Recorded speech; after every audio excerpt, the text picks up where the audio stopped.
bakomeye cyane. Iyo rero turenze icyumweru ukwezi twongera tukabonana tujye kubishimira Imana. Kugira ngo bamaze kutwereka abayobozi ariko ntawiyakira afite umwakira. Haleluya. Amen. Reka nawe tumusabe yongera kubikita umwakira. Amen. N'amashimwe.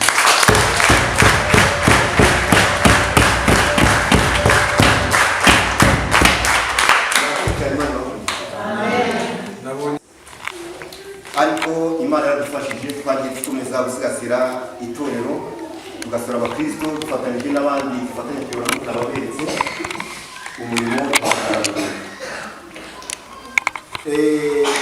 ndetse turashima Imana cyane ko haba muri Musanze haba no ku rwego rw'igihugu uretse n'itorero rya Seferi n'andi matorero yumva ko akomeye wenda nka za Adventiste cyangwa se za ADPR natekereza ko Munyange bakazitandukana kuko itorero ryacu rya Nyange hano ryafunguye tariki ya 4 z'ukwa 12 muri 2020 umva ko nameze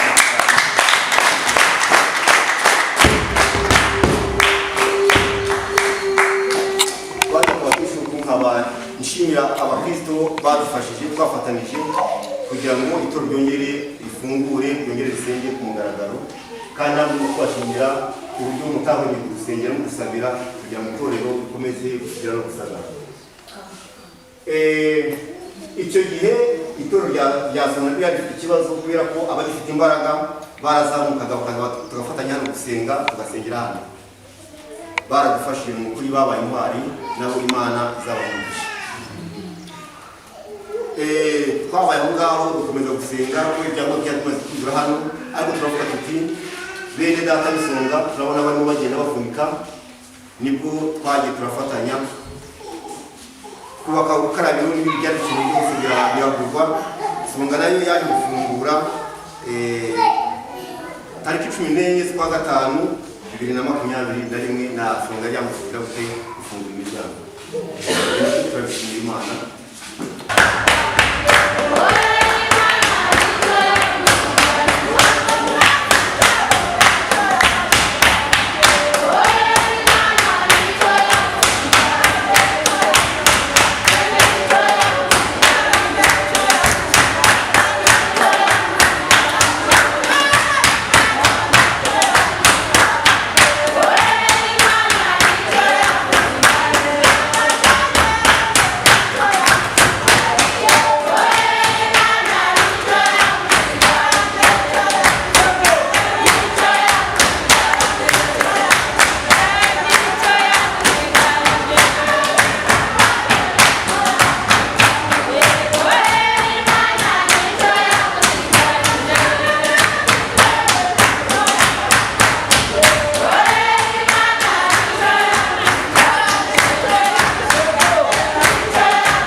mwadufasha mukatubwira amasengesho kugira ngo kizabonerwe igisubizo cyane cyane ko songa nta muriro hari byo kwasugira uragoranye bisaba imashini ariko twizera ko mu gusenga n'ikire dusanzwe dufite ko Imana yadukora byinshi birenze ibyo ngibyo nabyo bizakemuka. Hano muri isonga natekereza ko uyu munsi baguze ibyuma biciriritse bari bifite batangiye gucuranga na hano Nyange dufite ibyuma uretse uyu munsi generator yategereje gatoya niyo mpamvu uyu munsi tashoboye gucuranga ariko usanzwe turacuranga icyo twagize ni cya generator nyine gusa. Murabona ko twatangiye gahunda yo kugura intebe za plastique kandi mu gihe twihaye turizera ko mu minsi ya vuba intebe za plastique zavuze mu rusengero izindi z'imbaho twagize twazishyize iruhande biri muri gahunda kandi icyo twabwiye tubijeje nuko abantu dukorana bo muri Musanze ari abantu dushyira hamwe kandi dufite icyerekezo kimwe ngicyo abayobozi bakuru b'itorero baduhaye. ariko hano Nyange naho bafite ikibazo gikomeye. Murabona ko bakoze ibintu byinshi, bagerageje gushaka ibyuma, bagerageza kubaka inkarabiro, buri nk'ibyo byose ni muri gahunda za leta turabikora, ariko Nyange nayo ifite ikibazo gikomeye. Ndatekereza ko namwe batangiye kukibona hano hasi. Urusengero rwose rusa n'arwasenyutse muri rusange ku buryo kwasasa biragoranye. Mu bushobozi dufite nk'abakristo twagerageje gushaka kugira ngo twabikore, tubona bisa n'aho turenze kubera ko bisaba kongera guhinga urusengero, kongera twubaka bushyashya. Banyakwa rero twatwumviye kubasaba kugira ngo mudutwerere amasengesho, kugira ngo Imana idufungurire y'amariba y'imigisha, kugira ngo urusengero rwongere rujemo sima kandi neza. Banyakwa badatinze n'amasaha arimo kugenda, ni byinshi ntabwo byo kubabwira, ariko muri rusange ni ibyo ngibyo ndashaka kugira ngo mbagezeho. Ariko icyo babwira ni uko itorero haba Nyange, haba Songa, haba iwacu muri Musanze ari bubakitse kandi neza. Kuko nababwiye mbere twari dufite amatorero ageze muri 5, twari dufite ibindi torero byari cya Birumba, ubu byabaye ishami kubera ibibazo bya Covid na biriya byo gufunga insengero zitagize gute, zituje ibyangombwa cyangwa se zikonjesha. Twari dufite Cyogo, naho twari dufite ibindi torero nabyo byarafunze kubera ibyo bibazo. Ariko ahasigaye icyo dushimira Imana ni uko twe dufatanya mu kubaka umurimo w'Imana. Banyakubahwa, uko muri makeya itorero muri Musanze rihagaze. Turamenyesha abagati bajya kwiga uko badakumatisha amabuye mu Kinigi Musanze. Itorero Imana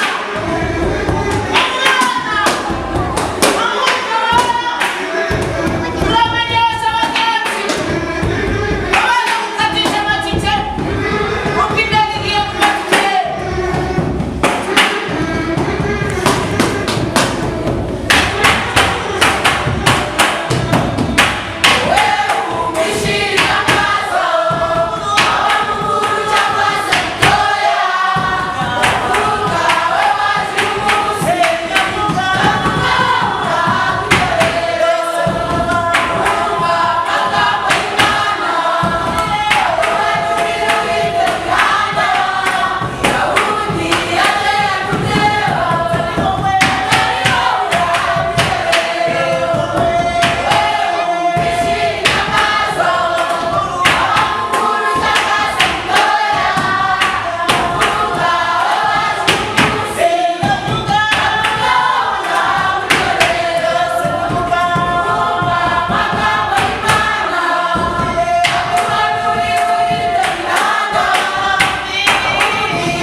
Abakristo batazacibwaho iteka, cyangwa se nk'uko tubibona mu murongo wa mbere. Aravuga uti ntabwo uri muri Kristo azacibwaho iteka. Kubera iki? Kubera ko afite umwuka w'Imana muri we. Amen. Uri muri Kristo ntazacibwaho iteka kuko ayobowe n'umwuka w'Imana, kuko nk'uko twabisomye Bibiliya itubwira yuko umukristo ufite umwuka w'Imana yicisha ingeso umwuka, yicisha umwuka ingeso. Amen. Bityo rero Pawulo avuga yuko abari muri Kristo ntibazacibwaho iteka, ahubwo nk'uko turakomeza tubibona bazahabwa ingororano kubw'umwuka uri muri bo, atari ku bwabo, kuko nk'uko yabivuze mu gice cya 7 hagati y'umurongo wa 14 na 25, avuga yuko we ubwe agambirira gukora ibyiza, ariko ariko ibibi bikamutanga imbere. Agambirira gukora ibyiza ariko ya ngeso ye bigatuma akora ibibi. Ariko nanone akavuga uti kubw'ubuntu bw'Imana ntabwo yaciweho iteka, ahubwo wa mwuka uri muri we, kwa kwizera afite muri Yesu Kristo niko gutuma abasha kubaho buri munsi, mbese adacika intege, ahubwo agakomeza guhamya yuko ari umukristo kandi ko afite ingororano ahazaza.